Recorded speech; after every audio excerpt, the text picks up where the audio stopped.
Assalamualaikum warahmatullahi wabarakatuh. Halo semuanya, saya Mailira Siti Zahra dengan NIM akhir 023 dari Prodi Ilmu Hukum dengan peminatan praktisi hukum Fakultas Syariah dan Hukum UIN Syarif Hidayatullah Jakarta. Di video kali ini, kita akan bahas sebuah topik penting yang menyentuh jutaan perempuan di seluruh dunia termasuk Indonesia, yaitu hak-hak perempuan di dunia kerja sudahkah terpenuhi? Perempuan kini hadir di hampir semua sektor pekerjaan. Tapi di balik pencapaian itu, apakah mereka benar-benar sudah diperlakukan setara? Dulu, dunia kerja didominasi oleh laki-laki, tapi saat ini perempuan telah menunjukkan kontribusi besar di berbagai bidang, dari pendidikan, pelayanan, kesehatan, hingga teknologi dan industri kreatif. Sayangnya, meskipun secara kuantitas keterlibatan perempuan meningkat, kualitas perlakuan terhadap mereka di tempat kerja masih menjadi masalah besar. Menurut laporan Global Gender Gap Report 2024 oleh World Economic Forum, kesenjangan partisipasi dan kesempatan ekonomi antara laki-laki dan perempuan masih signifikan. Secara global butuh waktu 169 tahun untuk menutup kesenjangan ekonomi gender jika tidak ada perubahan drastis. Selanjutnya, bagaimana dengan di Indonesia? Berdasarkan data dari Badan Pusat Statistik 2023, yang pertama itu partisipasi angkatan kerja perempuan berada di angka sekitar 54,4%, jauh lebih rendah dibanding laki-laki yang mencapai 83,5%. Yang kedua itu rata-rata pendapatan perempuan per bulan lebih rendah 15-20% dari laki-laki, meskipun memiliki beban dan tanggung jawab yang setara. Selain itu, pelecehan seksual di tempat kerja masih jadi isu serius.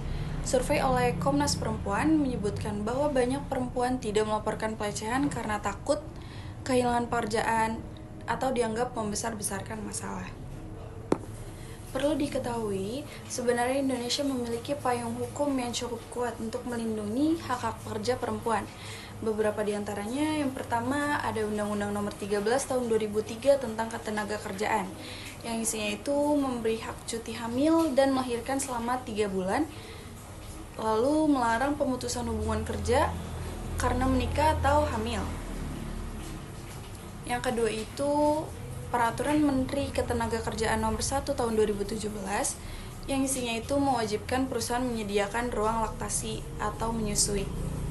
Yang ketiga ada Undang-Undang Nomor 12 Tahun 2022 tentang Tindak Pidana Kekerasan Seksual (TPKS), yaitu yang isinya melindungi korban kekerasan dan pelecehan seksual termasuk di dunia kerja. Tapi kenyataan di lapangan sering jauh berbeda dari di atas kertas. Lalu meskipun hukum sudah ada, implementasinya masih sangat lemah. Beberapa tantangan besar yang dihadapi pekerja perempuan antara lain, yang pertama, mendapatkan diskriminasi dalam promosi jabatan. Banyak perempuan sulit naik ke posisi manajerial karena dianggap kurang tangguh atau karena alasan keluarga. Yang kedua, tidak adanya sistem pelaporan aman terhadap pelecehan seksual. Banyak perusahaan tidak memiliki SOP atau tim khusus untuk menangani laporan kekerasan berbasis gender.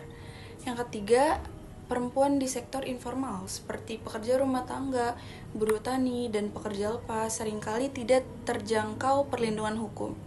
Padahal mereka juga rentan mengalami eksploitasi. Lalu, apa yang bisa kita lakukan? Yaitu yang pertama, dengan mendorong perusahaan menerapkan kebijakan inklusif dan berpihak pada keadilan gender. Yang kedua, memberdayakan serikat pekerja dan LSM untuk memantau pelanggaran hak. Yang ketiga, menggunakan media sosial dan platform publik untuk menyuarakan kasus diskriminasi. Dan yang terakhir, melibatkan laki-laki sebagai bagian dari solusi, bukan sekedar penonton. Jadi, menjawab pertanyaan utama kita, hak-hak perempuan di dunia kerja sudahkah dipenuhi? Jawabannya yaitu belum sepenuhnya, tapi kita bisa ikut mendorong perubahan. Terima kasih yang sudah menonton, kurang lebihnya mohon maaf. Wabillahi taufiq wal hidayah. Wassalamualaikum warahmatullahi wabarakatuh.